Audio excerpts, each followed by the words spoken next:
सभी सखियों और श्रोता भाइयों को मंजरी वर्मा का नमस्कार। और हमारे साथ आज है मंदाकिनी जी, तो आपको भी मेरा प्यार भरा नमस्कार और बहुत बहुत स्वागत है। मेरा भी सभी सुनने वालों को नमस्कार और मंजरी आपको भी बहुत बहुत प्यार और नमस्कार।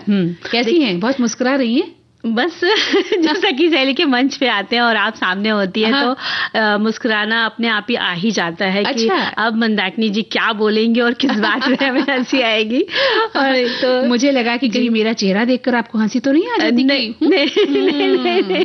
वो जो आपकी एक स्टाइल होती है ना, बीच बीच में पंच करती हैं, तो उसमें बड़ा मजा आ जाता है। अच्छा, तो इसलिए आप हंस रही थी जी। यानी कि कार्यक्रम के शुरू में ही काफी उत्साह है आज आपके अंदर। बिल्कुल, उत्साह बना के रखना ही पड़ता है और हमारे श्रोता भी बहुत उत्साही होते हैं इस कार्यक्रम को सुनने के लिए। उनके बहुत सारे खत आ चुके हैं हमारे पास। बिल्कुल उनके जवाब उनको हम शेयर भी करेंगे, उनकी जो उन्होंने भेजा है हमें।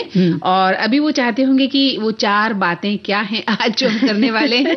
वो सब तो वैसे तो जान ही गए, लेकिन हमारा तो कर्तव्य होता है कि हम बताएं ना, बताएं ही मतलब। लेकिन जो फेसबुक से नहीं जुड़े हुए उनको बताना भी बहुत जरूरी हो जाता है। तो बताइए आज क्या क्या विषय रहेंगे हमारी बातचीत के। देखिए, मौसम जो बदल रहा है तो उसके ऊपर हम बात करेंगे। बदलता मौसम और सावधानी। मस्त महीना तो इसके बारे में बात करेंगे। और सखी विशेष में दिव्या देशमुख जो एक शतरंज खिलाड़ी हैं, उनके बारे में हम बात करेंगे। और परीक्षाओं के दिन, कुछ की परीक्षाएं चल रही हैं, कुछ की खत्म होने पे हैं, कुछ की आएंगी आगे, तो उनके बारे में हम कैसे बच्चों को बताएं, समझाएं। बड़ों को, जो बड़े बच्चे हैं उनके लिए, युवाओं के लिए भी बहुत जरूरी है परीक्षाओं के दिन के विषय में हम बातचीत करना। किस तरह की आप तैयारी कर रही हैं, या आने वाला समय आपके लिए कैसा होगा। क्योंकि परीक्षा शब्द ही अपने आप में बहुत ही थोड़ा सा घबराहट पैदा कर देता है, जिसे हमें नहीं घबराना है। और अब आते हैं मुद्दे की बात पर। पूछिए क्या खिलाने वाली है आज? आज तो भाई देखिए, समस्या होती है ना कि नाश्ते में क्या बनाएं। तो ये हर गृहिणी, हर भाई बहनों के ऊपर ये जिम्मेदारी रहती है कि वो सोते जागती यही सोचती रहती है कि ओहो कल सुबह होगी तो क्या नाश्ता बनाएंगे, क्या अलग सा देंगे। तो रात की नींद भी तो आधे टाइम तो उनकी इसी में चली जाती है। अब ये हम सच कह रहे हैं या नहीं, ये हमारी सखियां बताएं। क्योंकि मुझे तो यही रहता है कि सोते सोते सुबह का विचार कर लेते हैं कि सुबह क्या बनाना है। लेकिन एक बात और कहना चाहती हूँ, आपने सुबह का नाश्ता कहकर बात टाल दी है। मैंने जो बात कही थी कि है ना, अब जो शाम का नाश्ता भी बनता है, शाम का भी बनता है, लेकिन पहले तो सुबह ही होती है। तो सुबह की चिंता कर ले, शाम आते आते फिर सोच लेंगे। तो अब तो शाम आने वाली है, इसलिए हम आपसे कह रहे हैं कि शाम का नाश्ता भी शाम का कुछ हल्का होता है। तो हम कुछ उसके मैदे के रोल के कुछ आलू भरे हुए कुछ बता देंगे। और बाकी हमारी सखियां भी बताएंगी कि वो नाश्ते में क्या बनाती हैं। और हमारे सखा भी बहुत अच्छा बनाते हैं। भाई उनको क्यों इग्नोर कर रही है? देखा, आप हमेशा सखा का साइड ले। बिल्कुल, सखा का साइड इसलिए ले रहे हैं क्योंकि बहुत सारे घरों में हमारे सखा भी जो है नाश्ता बनाते हैं और बहुत अच्छा बनाते हैं। और नहीं बनाते तो खाना तो पसंद करते हैं ना, लेकिन बनाते भी हैं। ऐसी क्या बात है, इसमें छुपाना क्या है जी, है ना। पति पत्नी एक ही गाड़ी की 2 पहिए हैं, तो मिलजुल कर जहाँ काम होता है वहाँ कुछ लोग इंटरेस्टेड होते हैं कि किसी घर में पुरुष जो है सुबह का नाश्ता तैयार कर देते हैं, सब्जी तैयार करवा देते हैं। उससे उनकी जो घरवाली है, जो गृहिणी है, उनको भी हाथ जाता है, काम हल्का हो जाता है। मिलजुल के काम करना कोई बुरा नहीं होता। तो हम लोग बातें करेंगे बदलते मौसम में, लेकिन एक गीत सुनते हुए फिर आगे बढ़ लेते हैं। मैंने कहा कि बदलता मौसम, जो ये मस्त महीना चल रहा है गर्मी का, इस पर हम एक गीत सुन लेते हैं जी।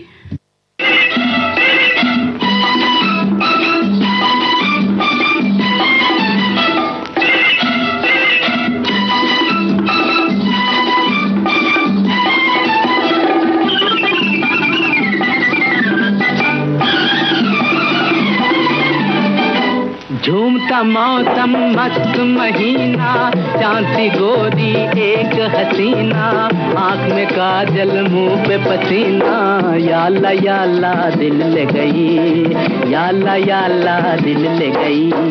कोई रंगीला सपनों में आके एक नजर से अपना बना के, प्यार का जादू हम पे चला के, याला दिल ले गया, याला दिल ले गया।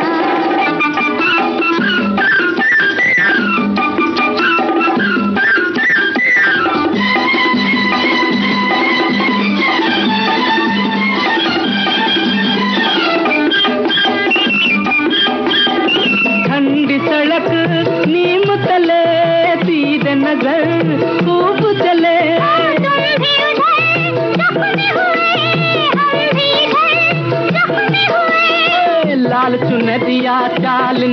लाली, सर पे झूमर कान में बाली, हाथ में चूड़ियां मोतियों वाली।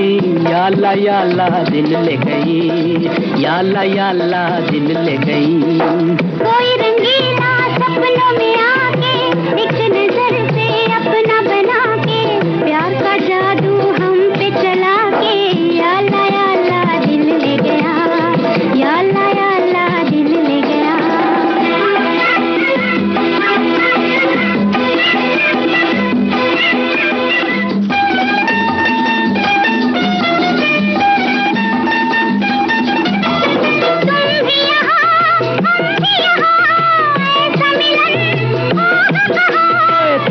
कसम जाने जहां दिल है वहीं तू है जहां। दिल का मालिक हिकमत वाला, इस जहां में सबसे निराला, प्यार का सूरज दिन का उजाला। या अल्लाह दिल ले गया, या अल्लाह दिल ले गया। झूमता मौसम मस्त महीना, चांद सी गोरी एक हसीना, आंख में काजल मुंह पे पसीना। या अल्लाह दिल ले गई, या अल्लाह दिल ले गई।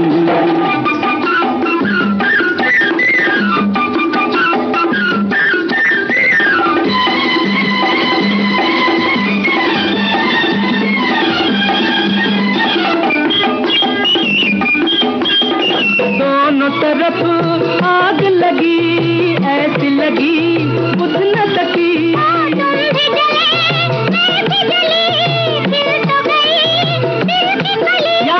मुखड़ा तेरा गुल की कहानी, जुल्फे तेरी शाम सुहानी, रूप की मलका प्यार की रानी। या अल्लाह दिल ले गई, या अल्लाह दिल ले गई। कोई रंगीला सपनों में आके एक नजर से अपना बना के प्यार का जादू हम पे चला के। या अल्लाह दिल ले गया, या अल्लाह दिल ले गया। झूमता मौसम मस्त महीना, चांद सी गोरी एक हसीना, आंख में काजल मुंह पे पसीना। या अल्लाह दिल ले गई, या अल्लाह दिल ले गई।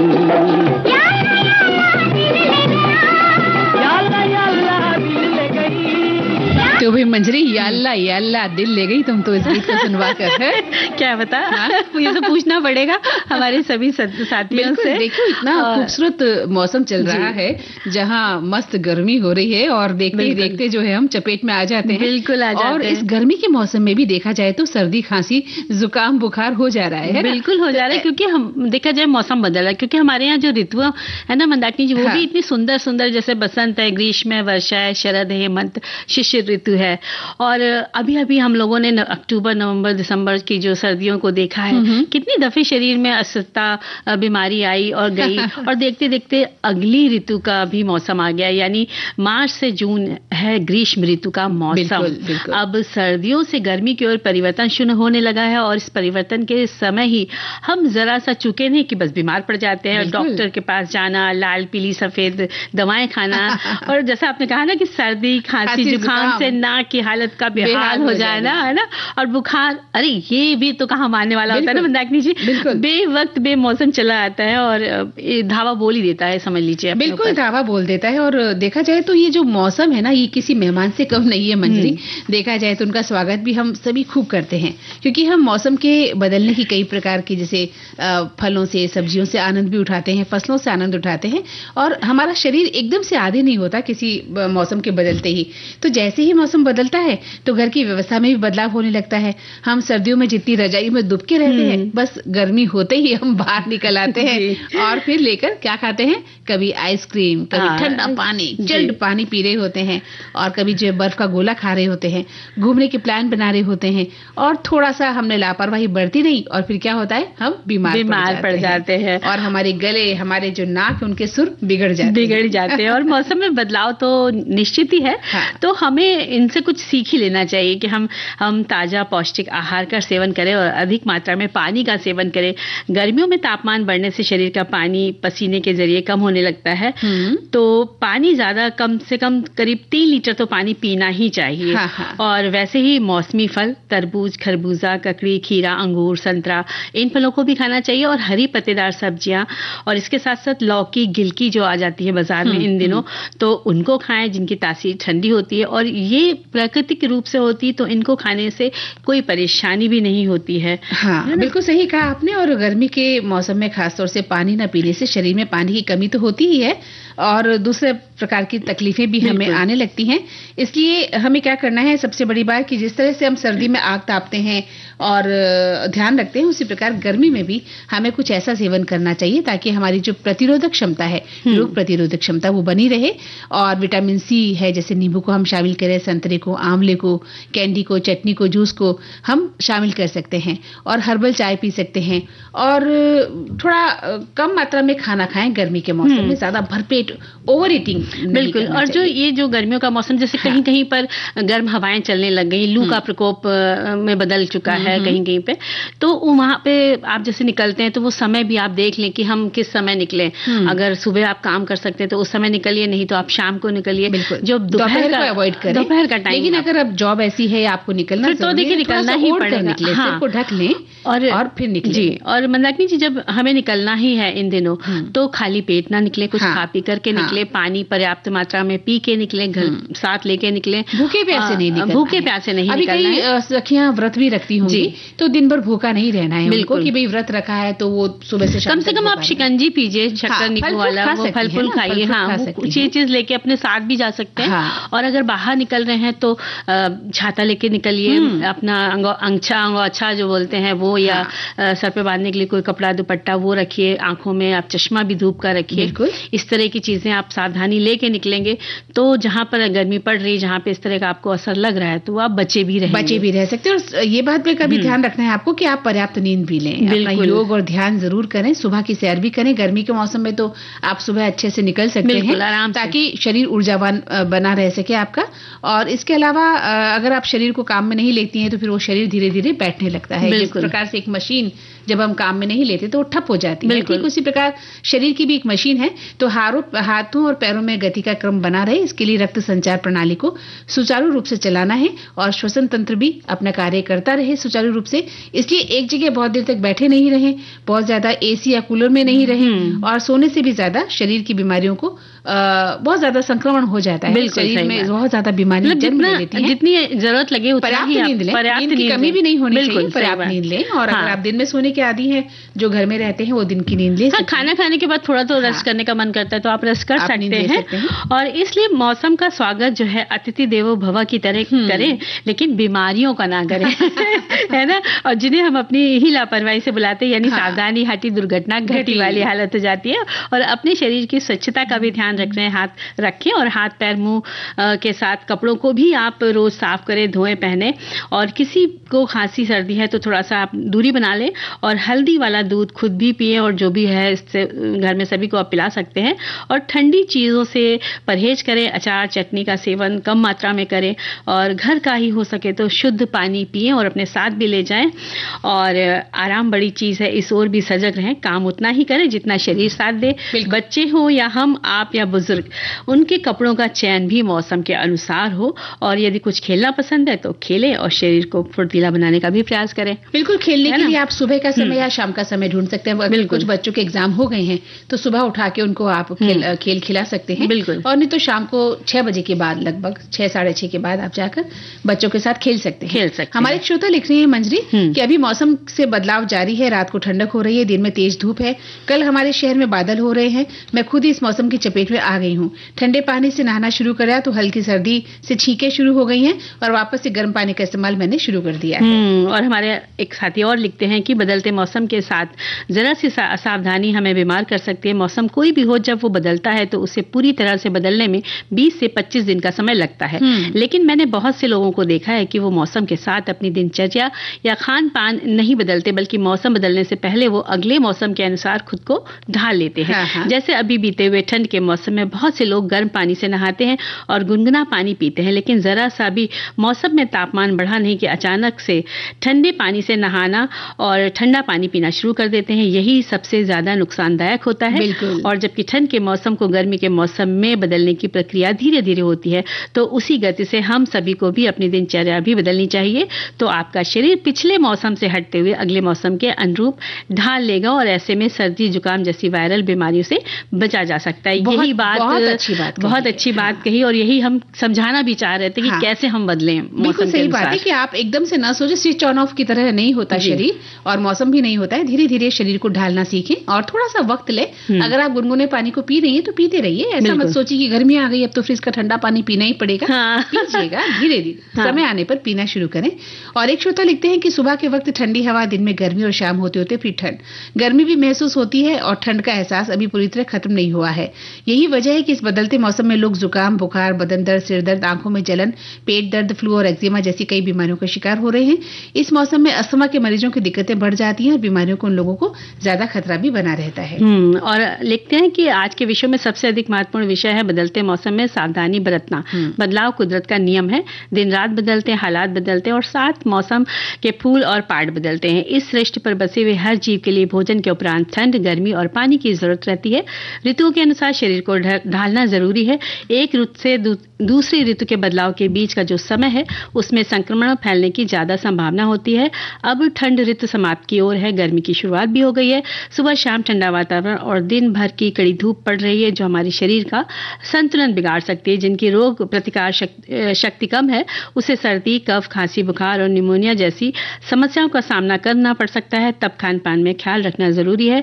इसके लिए गुजराती मुहावरा है, चेततो नर सदा सुखी, मतलब सतर्क व्यक्ति सदा सुखी रहता है। बहुत अच्छी सी बात है। हम भी सतर्क हो जाते हैं जी एक गीत। बिल्कुल बिल्कुल।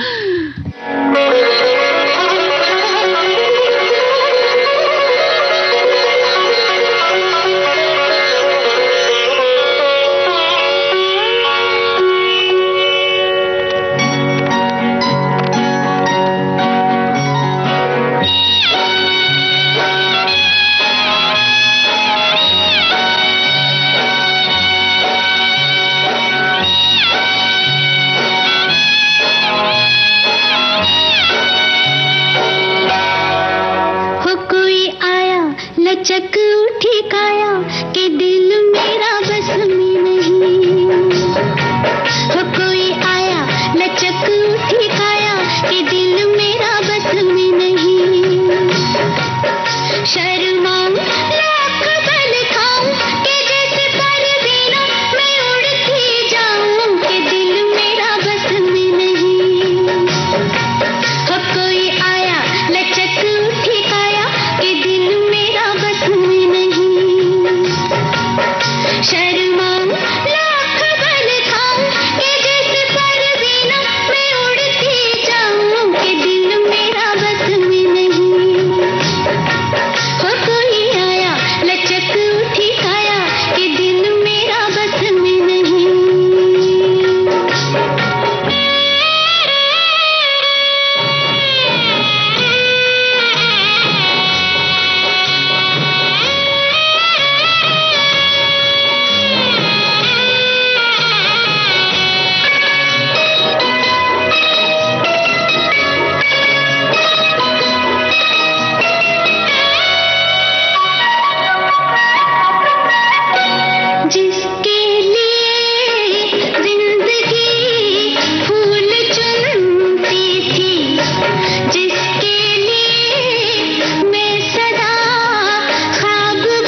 मंजरी दिल तो हमारा भी बस में नहीं है, क्योंकि हमारे सभी सखियों जो सखा है वो हमें सुन रहे हैं और हमारा दिल बल्ले बल्ले उछल रहा है। और हमारा तो संदेश देख के हो रहा है। हाँ बिल्कुल, कितने प्यारे प्यारे संदेश लिखे। लगता है कि संदेश को पढ़ा जाए बहुत ही ध्यान से और शुरू कर दीजिए। शुरू कर देते हैं। एक श्रोता लिखते हैं कि बदलता मौसम और सावधानियां। भाई, एक मौसम जब बदलकर अपने दूसरे मौसम को पकड़ता है तो उस काल को ऋतु संधि कहा जाता है। इस संधि ऋतु के दौरान सावधानियां ऋतु के स्वरूप पर निर्भर होती है। जैसे अब सर्दी चाह रही है, गर्मी आ रही है, ऐसे में लोगों द्वारा फ्रिज का प्रयोग किया जाता है, जो इतनी जल्दी उचित नहीं है।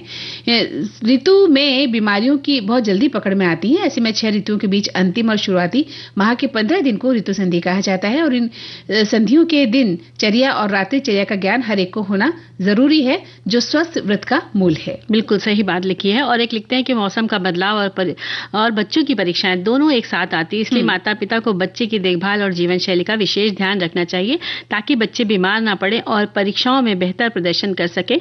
बच्चों के सही आहार, नींद, व्यायाम और खेल कूद पर भी ध्यान देना चाहिए। बहुत पते की बात लिखी इन्होंने। और आगे लिखते हैं दूसरे संदेश में कि चिकित्सकों की माने तो मौसम में बदलाव अपने साथ बहुत सारी बीमारियां साथ में लेकर आता है, और आप इन तरीकों से बदलते मौसम में अपना ख्याल रख सकते हैं। खान पान पर ध्यान दें, पौष्टिक आहार लेना चाहिए और इससे प्रतिरोधक क्षमता बढ़ती है। पर्याप्त पानी पीना चाहिए, मौसमी फलों एवं सब्जियों को खाना चाहिए। विटामिन सी वाले फल जैसे संतरा, नींबू का ज्यादा सेवन करें। और अगले संदेश में एक लिखते हैं साथी हमारे कि बदलते मौसम में बीमारियों से बचने के लिए खान पान, कपड़े और शारीरिक गतिविधि का ध्यान रखना जरूरी है। साथ ही हाथों को साफ रखना भी जरूरी है। बिल्कुल, देखिए हाथों की सफाई तो हर पल जरूरी है। कोई भी मौसम आता है, हर पल आपको ध्यान रखना है कि आपने हाथों को कहाँ कहाँ रखा। इसलिए हाथों की सफाई बहुत जरूरी है। अपने बच्चों को भी ये सफाई जो है सिखाएं, है ना, छोटे बच्चों को भी सिखाना जरूरी है। एक श्रोता लिखते हैं कि मौसम बदलने और सावधानी, गर्मी का मौसम हल्की हल्की दस्तक दे रही है। मेरे झारखंड में तो अभी से काफी गर्मी हो गई है, और झारखंड के जमशेदपुर से मैं जहां रहती हूं वहां तापमान अभी 30 डिग्री से ज्यादा है। इस मौसम में हमें काफी सावधानी बरतनी चाहिए। सबसे पहले तो हम नया पंखा चलाना शुरू करते हैं और वही हमारी तबीयत खराब करता है। पंखे को एक साथ फुल स्पीड पर ना चलाएं, उसकी स्पीड को धीरे धीरे बढ़ाएं। अभी से ठंडा खाना मत शुरू करें, थोड़ा इंतजार करें, फिर शुरू करें ठंडा खाना। और गर्मी के मौसम में हमें अपने खान पान का भी ध्यान रखना होगा।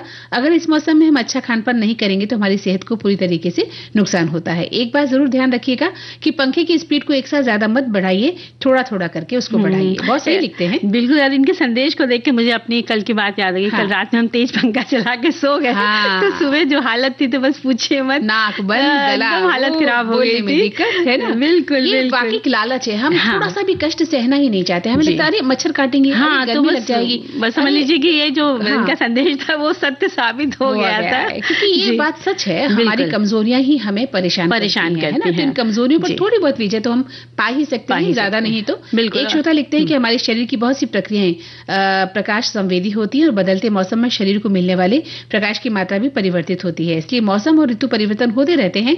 थोड़ी सी असावधानी बीमारी का कारण बनती है। संभवतया मौसम बदलने का प्रभाव हमारे सीधे सीधे स्वभाव पर भी पड़ता है। और साथी लिखते हैं कि बदलता मौसम और सावधानियां। आज प्रातः मैं जब बहुत जल्दी सैर को गई तो ठंडी हवा से सर्दी लगने लगी। इतने दिनों से गर्मी होने के कारण स्वेटर पहनना बंद कर दिया था, लेकिन आज बाहर फिर से सर्दी का एहसास हुआ और घर आते ही छींकें आना शुरू हो गई। हालांकि अपनी संयमित दिनचर्या के कारण मैं बहुत कम बीमार होती हूँ, लेकिन फिर भी ऐसा बदलता मौसम, कभी ठंड तो कभी गर्मी, बीमारियों का घर है। और ऐसे में बच्चे से लेकर बड़ों का ध्यान रखना बहुत जरूरी है, क्योंकि इस बदलते मौसम में सर्दी, जुकाम, बुखार और निमोनिया होना आम बात है, खासकर उन लोगों के लिए जिनकी इम्यूनिटी कमजोर होती है। अतः जरूरी है कि घर का बना ताजा और संतुलित खाना खाएं, नियमित योग या सैर को जाएं, पानी भरपूर पिएं और पर्याप्त नींद लें। बिल्कुल सही कहा। और अब हम एक गीत भी सुन लें। जी।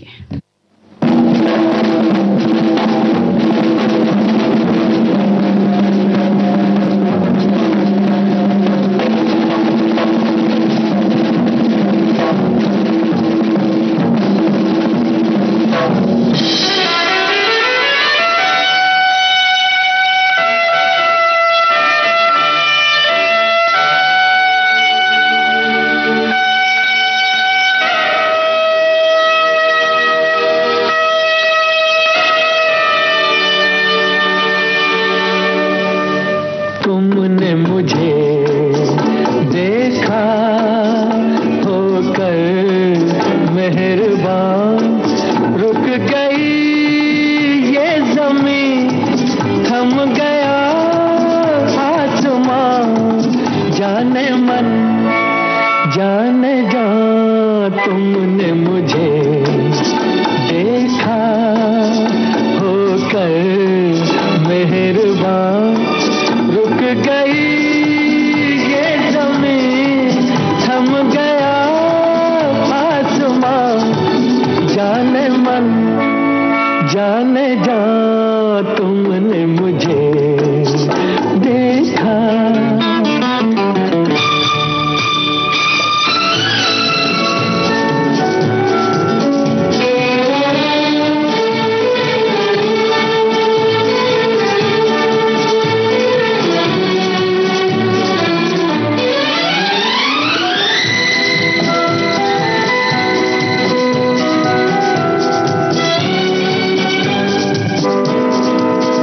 होते जलते होते मेहरबान हो गई जुल्फ की बदलियां जाने मन जाने जा तुमने मुझे देखा होकर मेहरबान रुक गई ये ज़मीन थम गया आसमां जाने मन जाने जा तुमने मुझे देखा।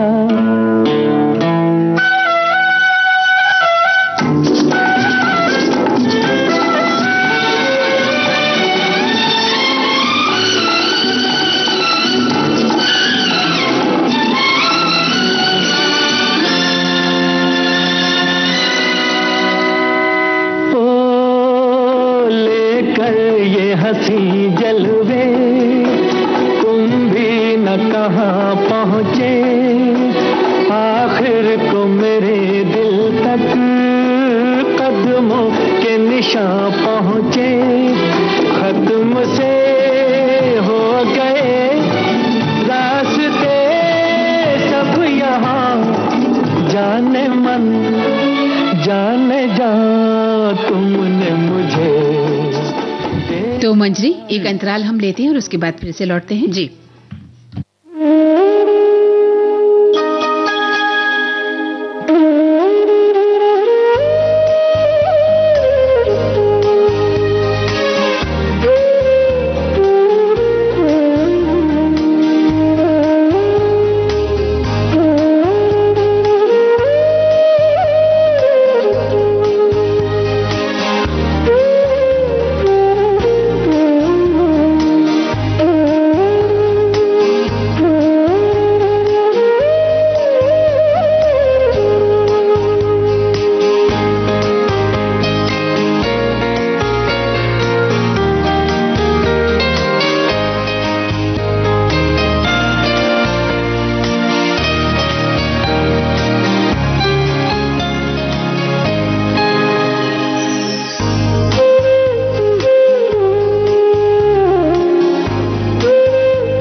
इस अंतराल के बाद फिर से स्वागत करते हैं अपने सभी सखियों और सखाओं का। और अब शतरंज खेलना शुरू करें। बिल्कुल खेलना शुरू करें, क्योंकि हमारी आज जो सखी हैं दिव्या देशमुख, वो बहुत ही प्रसिद्ध शतरंज खिलाड़ी हैं। हाँ। और मंदाकिनी जी, शतरंज एक रणनीति बनाकर ऐसी चाल उसमें चली जाती है कि सामने वाले को अगली चाल रणनीति किस प्रकार चली जाए इसका अंदाजा लगाना बहुत मुश्किल होता है। और अपने प्रतिद्वंदी के राजा को कैसे शय दें, मतलब वो बच ना सके। और इसमें प्यादे यानी सिपाही, घोड़े, हाथी, विषप, ऊंट, राजा, रानी, यानी शतरंज के खेल में हर खिलाड़ी को 16 मोहरें मिलती हैं। एक राजा, एक रानी, 2 हाथी, 2 ऊंट, 2 घोड़े, 8 सिपाही। ये खेल के एक चौकोर शतरंज की बिसात पर खेला जाता है। बहुत ही प्यारा गेम होता है, लेकिन बचपन में सबने खेला है। दिमागी खेल है और बड़ा मजा आता था जब इस खेल को खेलते थे। तो उसकी भी अपनी यादें हैं खेल की। बिल्कुल, आपने खेला है बचपन में? जी, बहुत बचपन में खेला, अभी भी कभी कभी खेल लेते हैं। क्या बात है, क्या बात है। तो आज हम बात कर रहे हैं दिव्या देशमुख की, जो कि शतरंज की खिलाड़ी हैं और इस सखी विशेष में आज हमारी खास वो है। तो हमारी आज की जो प्रतिभावान शतरंज खिलाड़ी दिव्या देशमुख के बारे में हम बात कर रहे हैं, जिन्होंने महिला ग्रैंड मास्टर और इंटरनेशनल मास्टर का खिताब अपने नाम किया। इसके साथ ही ओलंपियाड में 3 बार स्वर्ण पदक विजेता भी वो बनी हैं। उनका जन्म 9 दिसंबर 2005 में नागपुर के एक मराठी परिवार में हुआ और इनके माता पिता जितेंद्र देशमुख और नम्रता देशमुख डॉक्टर हैं। दिव्या ने अपनी पढ़ाई भगवान दास पुरोहित विद्या मंदिर से प्राप्त की थी। और उनके परिवार में डॉक्टर्स की संख्या ज्यादा है, लेकिन उन्होंने खेल की दुनिया को चुना, महारत हासिल की और चुनौतियों को हराया, रूढ़ियों को तोड़ा और दृढ़ संकल्प के साथ शतरंज की बिसात पर अपनी मोहरें बढ़ाती गई। 5 साल की उम्र में वे अपने पिता के साथ ये खेल खेला करती थी और आज ये उनका प्रिय खेल करियर के तौर पर बन गया। उनका सुनहरा सपना 7 वर्ष की उम्र में रंग लाया जब उन्हें पहला राष्ट्रीय पुरस्कार मिला। और इसके साथ ही एशियाई स्कूल शतरंज चैंपियनशिप में स्वर्ण पदक उन्होंने जीता और युवा ऐतिहासिक FIDE ऑनलाइन शतरंज शतरंज ओलंपियाड 2020 की विजेता टीम का हिस्सा भी रही थी और 2021 में भारत की 21वीं महिला ग्रैंड मास्टर भी वो बन गई। एशियन यूथ शतरंज championship, Commonwealth games, Tata steel India शतरंज चैंपियनशिप के महिला रैपिड वर्ग में जीत के साथ दिव्या देशमुख भारत की उभरती प्रतिभा खिलाड़ी बन गई। दिव्या की वर्ल्ड रैंकिंग 1055 है और वे लगातार सफलता की ओर बढ़ती जा रही हैं। दिव्या जितनी खूबसूरत हैं उतना ही उत्कृष्ट खेलती भी हैं, यानी ब्यूटी विद ब्रेन की शानदार मिसाल है। तो दिव्या ने कई पुरस्कार भी मंजरी जीते हैं, अपने नाम किए हैं और भारत का गौरव भी उन्होंने बढ़ाया है, जिनमें 2022 की भारतीय शतरंज चैंपियनशिप और इस वर्ष के ओलंपियाड में कांस्य पदक उन्होंने जीता। 2024 तक वो भारत में दूसरी रैंक वाली महिला शतरंज खिलाड़ी हैं। 2023 में उन्होंने अलमाटी में उन्होंने एशियाई महिला शतरंज चैंपियनशिप जीती और वहीं टाटा स्टील इंडिया शतरंज टूर्नामेंट में उन्होंने कई खिलाड़ियों को हरा भी दिया। और 2024 में दिव्या शारजा चैलेंजर्स चैंपियन थी। एक बड़ी ओपन टूर्नामेंट जीत से उन्हें अगले वर्ष शारजा मास्टर्स में स्थान मिला। दिव्या देशमुख के अनगिनत पुरस्कारों की लिस्ट है। ऐसी प्रतिभावान बेटियां देश का गौरव बढ़ाती हैं और सभी को प्रेरित भी करती हैं। अगर आपके अंदर प्रतिभा है तो मेहनत, अभ्यास, धैर्य और लगन के साथ हमेशा जुनून से भरी रहे और अपने आप को कैसे निखारना इस ओर अपनी नजर बनाए रखें तो सफलता आपको अवश्य मिलेगी। बिल्कुल। और ऐसा ही कुछ बनकर दिखाएं जैसे हमारी दिव्या देशमुख जी ने किया। बिल्कुल। और मंदाकिनी जी एक संदेश में हमारी साथी लिखती हैं कि शतरंज की जटिल और पेचीदा भरी दुनिया में दिव्या देशमुख सनसनी बनकर उभरी हैं, जिन्होंने चेस ओलंपियाड में गोल्ड मेडल जीतने वाली भारतीय महिला टीम के लिए अहम योगदान दिया। और आगे इन्होंने वही लिखा है कि 9 दिसंबर 2005 को महाराष्ट्र के नागपुर में जन्मी दिव्या की कहानी सिर्फ शतरंज की बिसात पर महारत हासिल करने की नहीं बल्कि चुनौतियों और रूढ़ियों को तोड़ने की है। बहुत खूब, बहुत खूब। और देखा जाए तो हमें अपने घर की बेटियों को आगे बढ़ाना चाहिए, उन्हें परखना चाहिए कि वो कहाँ आगे निकल सकती है। बिल्कुल सही। ना कि सिर्फ उन्हें घर के कामों में झोंका जाए या सिर्फ कहा जाए कि आप अनुशासन में ही रहें। आप उन्हें बताइए कि उनके अंदर क्या खूबी है, उनकी खूबियों को पहचाने। बिल्कुल, जिस पर आपकी नजर पड़ रही है कि उसके अंदर ये चीज है, दिख रहा है टैलेंट, तो उसको आगे बढ़ाइए, दिव्या की तरह आगे बढ़ाइए और एक दिन वो भी आपका नाम ऊंचा करेगी और हम भी गीत की ओर आगे बढ़ ले। बिल्कुल बढ़ना पड़ेगा।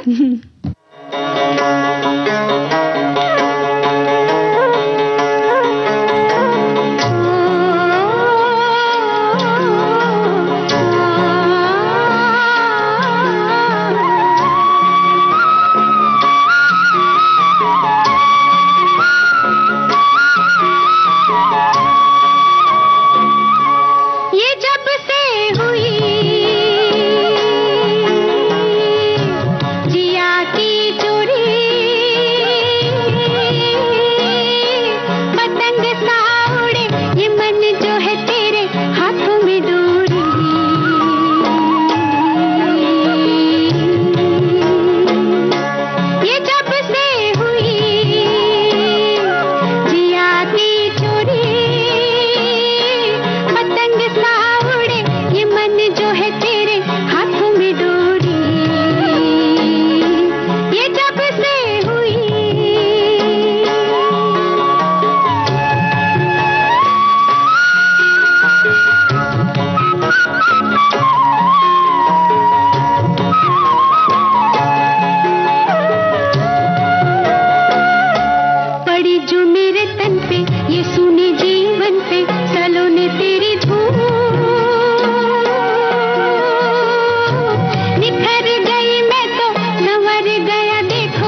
भारती पर हर रोज दिन में 1 बजे विविध भारती की गीत माला आपके साथ। जन्म जन्म का साथ है तुम्हारा। इस कार्यक्रम में हर पायदान पर होगी आपकी भागीदारी। हम और तुम, तो हम और आप पिरोएंगे गीतों की इस माला के मोती साथ साथ। हम साथ साथ हैं। जुड़े रहिए हमारे साथ विविध भारती के फेसबुक पेज पर। विविध भारती की गीत माला हर रोज दिन में 1 बजे। विविध भारती, आपका जीवन संगीत। तो देखिए, परीक्षाओं के दिन, एग्जाम परीक्षाओं के दिन यानी विद्यार्थी जीवन की साल भर की मेहनत को फाइनल परखने का समय होता है मंदाकिनी जी, है ना। और उनकी पढ़ाई के अवलोकन का परिणाम परीक्षा के बाद परिणाम के रूप में सामने आता है। तब उस रिजल्ट को देखकर बच्चा खुद यानी विद्यार्थी स्वयं समझ जाते हैं कि वो कहाँ किस विषय में कितनी तैयारी कर पाए और कहाँ पर कमी रह गई, उसका उन्हें तब पता चलता है जब सही कहा, जब रिजल्ट आता है। देखा जाए तो हर दिन परीक्षा का दिन होता है। और मैं तो ये कहती हूँ कि स्टूडेंट्स के लिए नहीं, हमारे लिए भी हर दिन परीक्षा का दिन होता है। जब हम उठते हैं तो पूरा दिन कैसे तय होगा, पूरे दिन क्या करेंगे क्या नहीं करेंगे, आज हम दिन को कितना अच्छे से बिता पाए, कितना बुरा वक्त निकला, ये सारी चीजें हमारी दिनचर्या में जुड़ी होती हैं। और कई बार लगता है कि न जाने कौन सी परीक्षा हम दे रहे हैं। बिल्कुल सही बात है ना। तो लेकिन अगर बच्चों की परीक्षा की बात कही जाए तो उसमें थोड़ा सा और हमें चौकन्ना होना पड़ता है, क्योंकि समय का नियोजन, किस विषय पर कितना करना है कितना नहीं, कितनी लापरवाही हुई, कितना समय के मूल्य को नहीं समझा गया। और ये परीक्षा के दौर में छात्रों के लिए बड़ा चुनौतीपूर्ण रहता है ये बातें, क्योंकि परीक्षाओं के माध्यम से उनके ज्ञान का पता चलता है, साल भर क्या मेहनत की है और एक साल में वे कितने विषयों को सीख पाए हैं, क्योंकि धीरे धीरे हर वर्ष विषयों में और भी बातें शामिल होती रहती है। बिल्कुल। और नए नए बदलाव, आसान से प्रश्नों के बाद कठिन प्रश्नों का समावेश होना शुरू हो जाता है, जहां बच्चे शुरू में 2 लेटर वर्ड सीखते हैं, पूरे लेटर्स लेसन तक वो बाद में सीखना शुरू कर देते हैं। और चुनौतीपूर्ण छात्रों का प्रत्येक वर्ष होता है। ऐसा नहीं कि वे इन चुनौतियों को मात ना दे सकें। अगर वे प्रतिदिन अपने विषयों को कंठस्थ करते, याद करते हैं, अभ्यास करते हैं, खुद प्रश्न पत्र बनाकर या घर के सदस्यों से बनवा कर हल करते हैं, तो वो इन चुनौतियों को हल कर सकते हैं। बिल्कुल, इसके लिए उन्हें मेहनत बहुत करनी पड़ेगी मंजरी, क्योंकि अभ्यास बहुत जरूरी है। छात्रों को अपने जीवन को अनुशासित करना बहुत जरूरी है। टाइम टेबल उठने से लेकर प्रत्येक विषय का उन्हें बनाना चाहिए। जो विषय नहीं समझ में आ रहा है उसे शिक्षक से पूछा जाए, टीचर से पूछा जाए, या अपने घर में जो उस विषय को जानता है उनसे पूछा जाए। और ट्यूशन जो है, टीचर से बात की जाए, ग्रुप स्टडी किया जाए, तो आपस में एक दूसरे से प्रश्नों को समझा जाए, या अपने जो दोस्त जो होशियार हैं उनसे बात करके आप उन परेशानियों को हल कर सकते हैं। संकोच आपको नहीं करना है, कैसे पूछें, क्या सोचेंगे, या मुझे नहीं आए तो क्या होगा, पढ़ाई में नहीं कर पाए तो क्या होगा, मेरे बारे में कोई क्या कहेगा, ये सब बातें छोड़कर हमें अपनी नींव को और मजबूत बनाने के लिए काम करना चाहिए। और एक बार नहीं 10 बार पूछा जाना चाहिए, जब तक कि आपको समझ ना जाए। और परीक्षा को कभी तनाव में ना देखें, क्योंकि अगर आपकी तैयारी साल भर से अच्छी है, रिवीजन कई बार कर रखा है, तो घबराहट चिंता नहीं होगी। एग्जाम का फीवर भी हावी आपको नहीं होगा। अपने नोट्स तैयार करें, संभाल कर रखें, भूल कर भी मित्र को ना दे कि मिस हो जाए। परीक्षा के दिनों में शांत चित्र है, पढ़ते पढ़ते थक जाए तो संगीत सुने, टहल लें, किसी से गप कर लें, हल्का सा महसूस हो जाए, तब फिर आप पढ़ाई शुरू कर सकते हैं। और समय का सदुपयोग करें, रिवीजन करते रहें। और घड़ी रखकर प्रश्न हल करने की प्रैक्टिस बहुत जरूरी होती है। और अपने आत्मविश्वास को बनाकर रखें। परीक्षा जो है वो शांत तरह से दे, और अपनी क्षमताओं पर भी भरोसा रखना बहुत जरूरी होता है। और परीक्षा के बाद अपने अनुभवों को मित्रों से बता सकते हैं, घर में बताएं। परीक्षा के नाम से डरे नहीं, इसलिए ईमानदारी से पढ़ें, क्योंकि जो आप पढ़ रहे हैं वो आपके अपने ही लिए भावी जीवन को मजबूत करने की एक राह होती है, और करियर चुनने में भी आसानी होती है। और जो भी एग्जाम देने जा रहे हैं उसकी तैयारी बाकायदा करें। और जो नोट्स देने की बात है मंदाकिनी जी, तो एक बार मेरे साथ ही ऐसा किस्सा था कि हमारे फाइनल एग्जाम होने से पहले 1 हफ्ते पहले एक लड़की ने नोट्स मांग ली, कुछ कंप्लीट नहीं था, तो उसने स्कूल की कॉपी मांग ली, क्लास वर्क कॉपी, तो मैंने दे दी। तो वो लास्ट में जब 2 दिन पहले मैंने मांगी तो वो खो गई। अब मेरे लिए बड़ी परेशानी, लेकिन उसको समय तो खैर मैंने डांट मार दिया, लेकिन घर आई तो मम्मी को बताया, बोली अब तुम कैसे पढ़ोगी। तो मैंने कहा नहीं, मेरे पास ऑलरेडी एक मैं रफ कॉपी में बनाती थी, उसमें लेसन वाइज मैं लिखा करती थी क्वेश्चन आंसर याद करके, तो वो मेरे पास पूरी डुप्लीकेट कॉपी तैयार है, तो मुझे कोई दिक्कत नहीं हुई। तो ये तरीका भी बहुत अच्छा होता है। हो जाती है। आपने उसकी मदद करने के लिए कॉपी तो दे दी, लेकिन उसने उसको सीरियसली नहीं लिया। तो मेरा कहने का मतलब यहाँ पे यही है कि आप ऐसे पढ़ाई करें कि एक नोट्स आपका ऑलरेडी बन बना रहे तो आपको आसानी, एक कॉपी आपके पास रहने की, और लिख कर अगर हम उसको पढ़ते हैं तो हमें अच्छे से याद भी हो जाता है और हमारे पास मैटर इकट्ठा हो जाता है, ताकि परीक्षा के दौरान एक सरसरी निगाह डालने की जरूरत होती है और हमें पता होता है कि हमने इतना लिखा है, इतना पढ़ा है, तो हमें याद तो है कम से कम। बिल्कुल। तो एक तो रट्टा मारने की जो आदत है उससे बचे, समझें चीजों को, बिल्कुल सही बात है कि मैं क्या सवाल पढ़ रहा हूँ या पढ़ रही हूँ और उसका हल क्या होगा। बिल्कुल, समझ के पढ़ेंगे तो हमेशा आप भूलेंगे नहीं। बार बार लिखने का अभ्यास करें और किसी चीज को, जैसा कि आपने कहा, तनाव में नहीं लें, बहुत ज्यादा तनाव नहीं पाले। अगर आपको कोई प्रश्न याद नहीं हो रहा है, एक बार उसको छोड़ दें, किसी और दूसरे प्रश्न को याद कर लें। जब पेपर भी आपके सामने आए तो पहले उन्हीं प्रश्नों को हल करें जो आपको अच्छे से आते हैं। तनाव में किसी भी प्रकार की जो तैयारी होती है वो बिगड़ जाती है। ठीक है, तो अब क्या करना है, गीत सुन लेते हैं। लिखो पढ़ोगे तो आगे बढ़ोगे, सितारों से ऊंचा तुम्हारा होगा नाम। लिखो पढ़ोगे तो आगे बढ़ोगे, सितारों से ऊंचा तुम्हारा होगा नाम। समझे ना?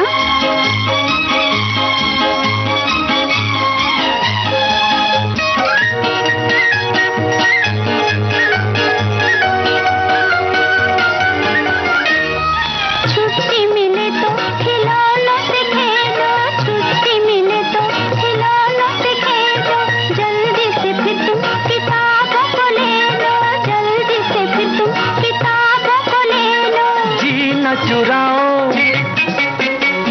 बातें न बनाओ, जाहिर रहोगे तो होगे बदनाम। लिखो पढ़ोगे तो आगे बढ़ोगे, सितारों से ऊंचा तुम्हारा होगा नाम।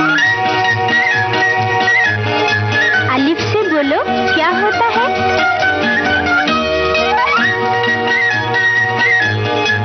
उल्लू।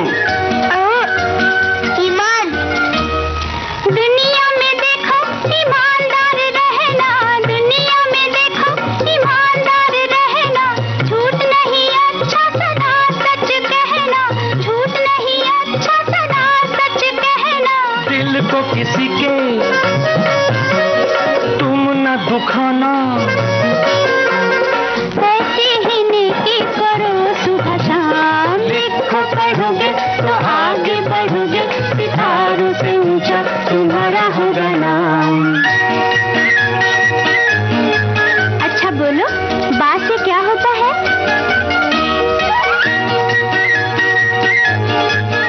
बंदर। बहादुर।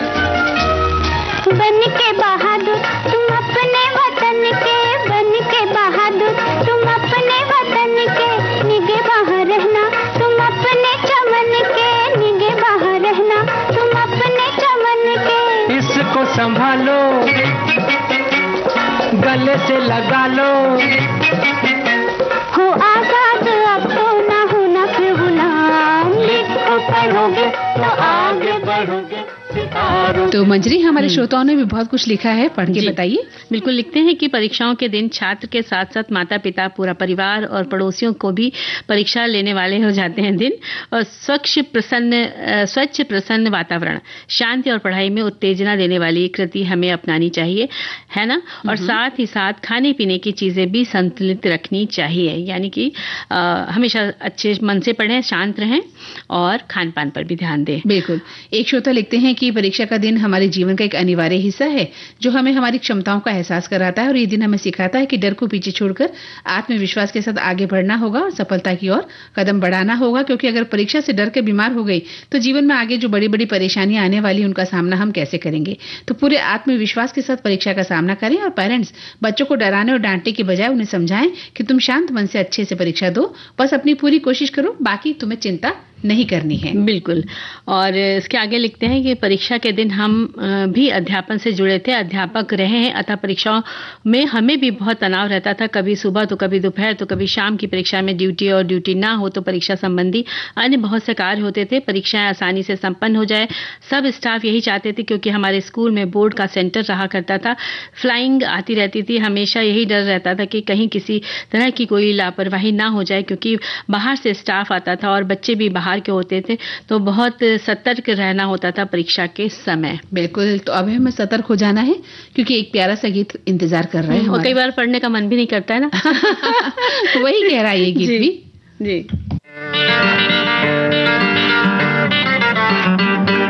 मेरा पढ़ने में नहीं लागे दिल क्यों, मेरा पढ़ने में नहीं लागे दिल, दिल पे क्या पड़ गई मुश्किल। अरे रात भी सुनी सुनी लागे और दिन भी सुना सुना लागे, कोई ये तो बता दे मुझे वो तो नहीं हो गया, मुझे वो तो नहीं हो गया, मेरा पढ़ने में नहीं लागे दिल हो।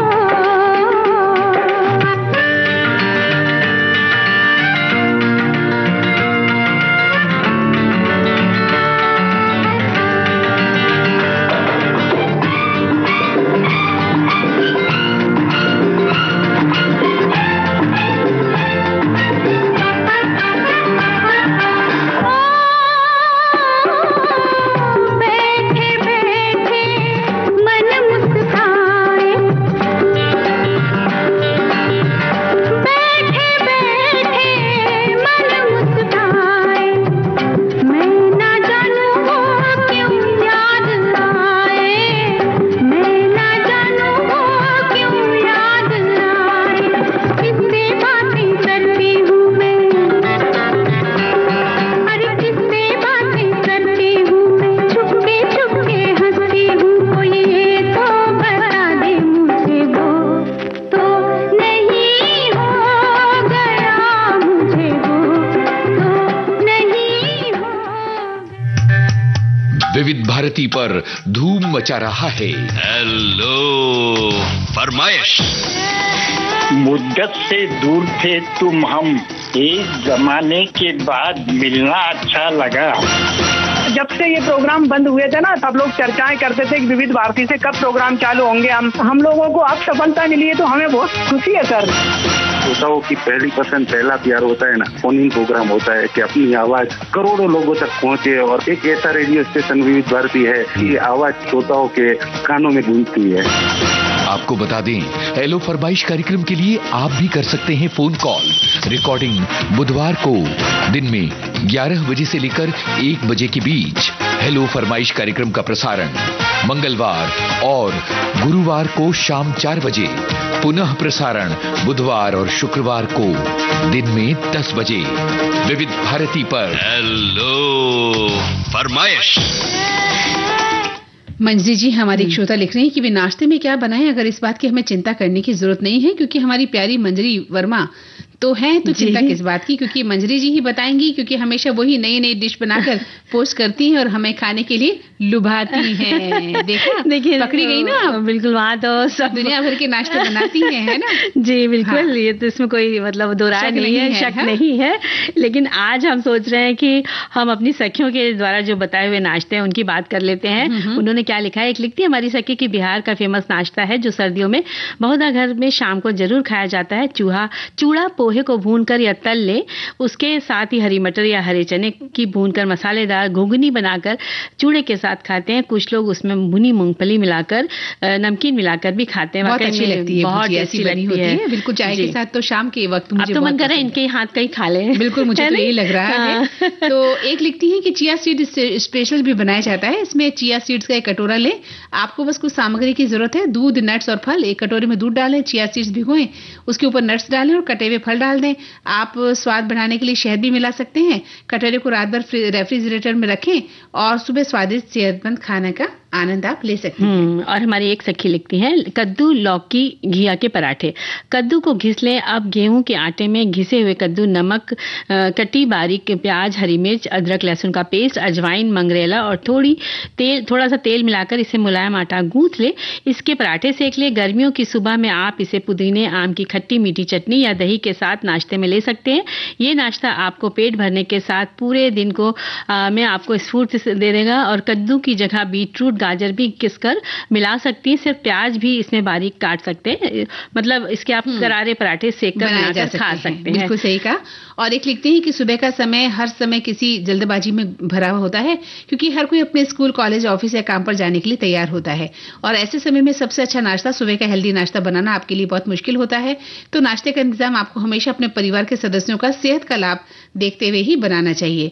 तो वहीं एक लिखते हैं कि सर्दियों में आप आने वाले मटर है, सब्जी है, पराठे हैं, कई चीजों को मिलाकर खाते होंगे। क्या आपने कभी इसका चीला ट्राई किया है? इसका स्वाद बहुत ही बढ़िया लगता है, झटपट बनकर तैयार भी हो जाता है। तो सुबह चाय के साथ कुछ मजेदार खाना चाहते हैं तो सिंधी कोकी ट्राई कीजिए, इसका स्वाद आपको खूब भाएगा। इसको बनाना बहुत आसान है, और ब्रेड रोल को सॉस और हरी चटनी के साथ खाया जाए तो इसका स्वाद भी बेहद उम्दा लगता है। वैसे इसे आलू की मदद से तैयार किया जाता है, लेकिन आप चाहें तो इसके मनपसंद फीलिंग के साथ इसका मनचाहा स्वाद पा सकते हैं।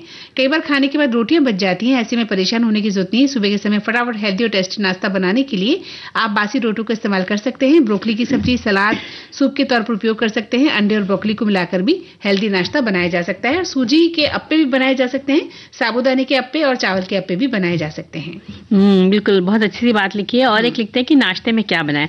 पोहे और देसी घी का आटे का हलवा। पोहे और देसी घी का आटे का हलवा मेरे घर में तो मेरे बेटे को, मुझे यही बहुत पसंद आता है और यही हम अधिकतर बनाते हैं। उपमा मुझे पसंद है तो वो मैं कभी कभी बनाती हूँ, सिर्फ अपने लिए, और घर में कोई नहीं खाता। अब तो कभी कभी छुट्टी के दिन कभी मटर आलू के कोफ्ते, कभी मिर्ची बड़ा, कभी कचौड़ी, लेकिन साथ में हलवा जरूर बनता है। इन दिनों सीजन है तो कभी गाजर का हलवा बन जाता है। तो मंदाकिनी जी, एक हम रेसिपी बता देते हैं, मैदे के कटलेट। अच्छा, आलू मैदे के, हाँ, आलू मैदे के कटलेट है। इसमें लेना है कि आप 1.5 कप मैदा लीजिए, उसमें अजवाइन, नमक और मोयन लगाकर आप इसको पानी के साथ में गूंथ लीजिए मुलायम सा। और अब उबले आलू का एक चटपटा सा आप भरता बना लीजिए, जिसमें आप जीरा, हल्दी, नमक, लाल मिर्च, हरी धनिया, हरी मिर्च और राई और करी पत्ते का तड़का लगाइए। थोड़ी सा नींबू निचोड़ दीजिए और आप इसको, इसमें 3 आलू उबाल करके मैश करके इसको डाल दीजिए। अब जो मैदा आपने लगाया था उसको थोड़ी सी लोई लेके, एक लोई लेके रोटी जैसा बेल लीजिए और बीच में उसके भरता पूरा फैला दीजिए और उसको रोल कर लीजिए पूरे रोटी को। और रोल कर करके आप सारा बना के फ्रिज में आप पहले से रख सकती हैं, और जब आपके मेहमान आए तो एक रोल को निकाल करके आप उसको जितनी जरूरत है उतने पीसेस काटिए और हथेली से चपटा करिए और उसको आप तल लीजिए और आपका कुरकुरा सा ये नाश्ता तैयार हो जाएगा। है। तो हमारे बहुत से श्रोताओं ने भी अपनी बहुत ही प्यारी रेसिपीज हमें लिखकर भेजी। एक श्रोता लिखते हैं कि मैं 11 बजे तो खाना खाता हूँ, इसलिए मैं नाश्ता नहीं करता हूँ, लेकिन जिस दिन सुबह से खेत से या कहीं बाहर जाना होता है तो उस दिन जरूर नाश्ता करता हूँ, और पोहा और जलेबी इनको पसंद है। क्या बात है। तो अब हमें क्या पसंद है? एक गीत।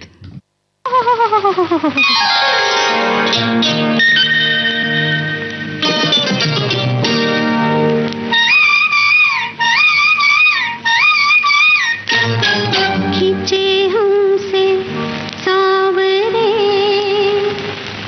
इतने क्यों हो, खींचे हमसे सावरे इतने क्यों हो, रोको पागल मन को कि जिसने चाहा तुमको, मेरी बाहों से परे इतने क्यों हो, खींचे हमसे सावरे इतने क्यों हो।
भाई हमारे श्रोता तो हमसे खींचे हुए नहीं है और हम भी अपने श्रोताओं से बिल्कुल नाराज नहीं है। जी नहीं, बिल्कुल। लेकिन हाँ, अब वक्त जरूर हमें ये कह रहा है कि अब हमें चलना चाहिए और सबसे विदा लेते हैं। तो सभी को मंजरी वर्मा और मंदाकिनी जोशी का नमस्कार।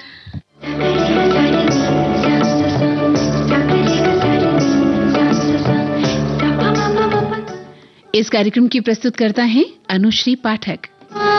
सखी सहेली।